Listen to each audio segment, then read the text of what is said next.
Why do people use microphones in Frame? I believe this comes down to three main factors. Number one is mimicry. Number two is conditioning or getting the sound that you want. And number three is going to be overcoming shortcomings. First up is mimicry, and that is the most obvious answer to this question. I see a bunch of people using that microphone, therefore I will buy the microphone and use it in the same way that they use it. In my opinion, that is why we saw the Blue Yeti get so popular about a decade ago, and why we see the SM7B getting so popular nowadays, because people started using it. Then when new content creators came around, they saw a bunch of people using the Blue Yeti and said, well, I guess I'm going to buy that too.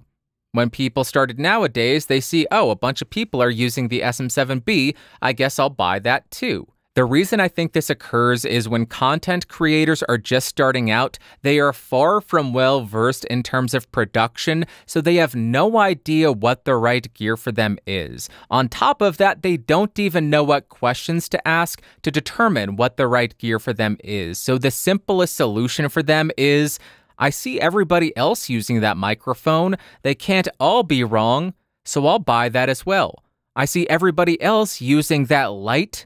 They can't all be wrong, so I'll buy that light.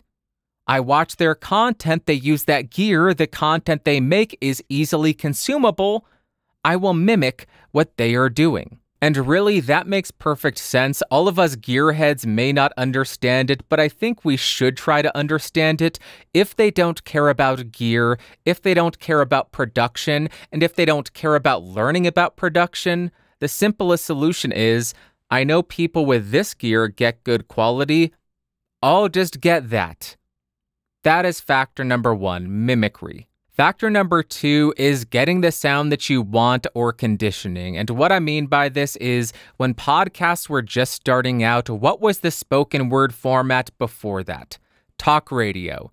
So when podcasters were starting, what were they trying to accomplish? They were trying to get the same quality production that talk radio had. What did that mean? You were going to have a large diaphragm condenser, a broadcast dynamic, a handheld dynamic, some form of microphone shoved directly into your face because that is what talk radio did, and if that is the sound you are trying to accomplish, that is how you accomplish it. Because of that, there are now expectations about what a podcast ought to sound like, and if you want your audio to not stand out, if you don't want to challenge your listener, and if you just want people to be able to get the content that you're delivering without them having to question anything, I guess fitting the mold is what makes the most sense. It's what's expected, and in my opinion for podcasts, it's what sounds good, especially considering the typical playback location of podcasts. A lot of people will listen in their cars where there's a bunch of background noise.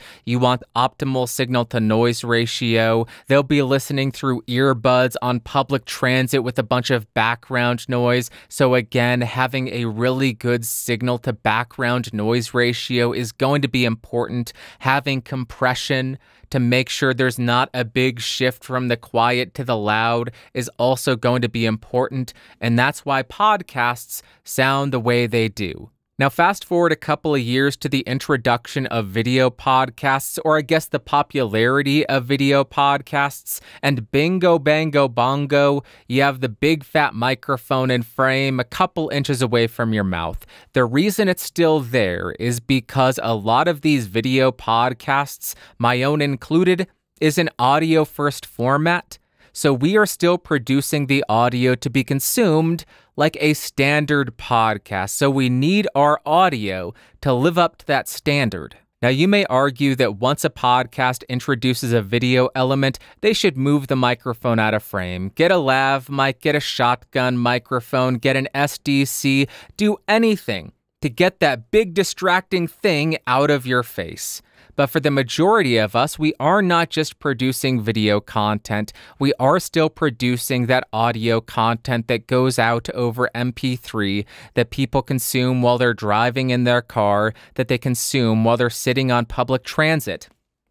So we need to have that same audio quality. On top of that, if we have been producing our show for quite a number of years, people have become acclimated to a certain sound profile. If you go from using an SM7B, or in this case a BCM 104, 4 inches away from your mouth, and that's what you've been using for 5 years, and then you jump to a lav mic, sat directly at a desk with a computer monitor, reflecting your voice, bouncing around, just going right back into the mic and sounding less than optimal, that can be kind of a big shock, especially if you are an audio-only listener and you don't have that visual cue that anything has changed.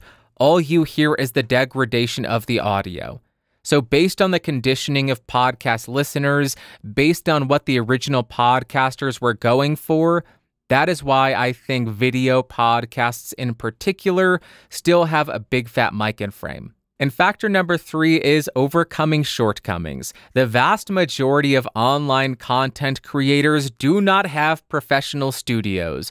We are recording in a spare bedroom. We are recording in a closet. We are recording in rooms that do not sound optimal. There is plenty of reverb, there is ambient noise, there is a bunch of distractions going on around you that you do not want making it into the recording. So there are a couple of solutions here. Number 1 is exceedingly expensive. Soundproof your room. I do not mean sound treat. Soundproof your room so no sounds from outside make its way in. That reduces the ambient noise coming in from outdoors. Treating your room, that will reduce the amount of reflections. And then shutting off all the stuff around you that causes excessive noise, that's a simple and cheap and essentially free solution there.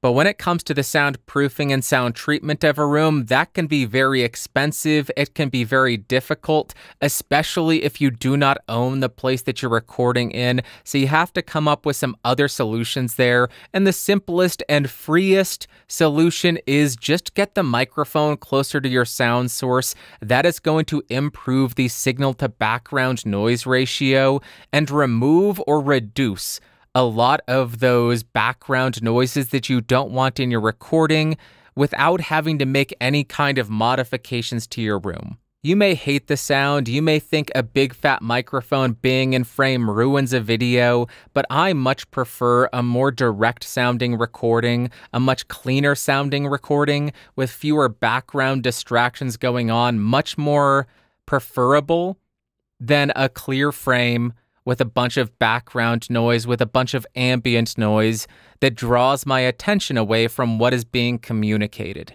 Now, I understand there are plenty of television talk shows and broadcasts that use lav mics that get perfectly listenable audio, but I think the reason they're able to do that is the vast majority of them, if not all of them, are recorded in professional studios.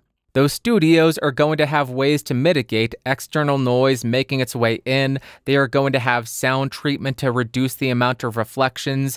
They are just going to be much better designed. They are going to be much more controlled as opposed to a bedroom in an apartment in a house that was designed to sleep in, not to record in. So they have a lot more factors that are playing in their favor that I believe allow them to use lav mics more effectively. They also likely have very talented audio engineers, boom operators, and post-production engineers who understand what they're doing with lav mics. They have decades of experience using them, fine-tuning them, understanding the intricacies and outricacies, that's not a term, of the mics and how to process them effectively. Where on the other hand, I do not. I am none of those things. I am not an audio engineer. I am not a boom operator. I am not a talented post-production engineer. I'm a dope sitting in a spare bedroom recording. That's what I am. That is my belief on the 3 factors why people use big fat microphones sat in frame when maybe some people prefer having nothing in frame.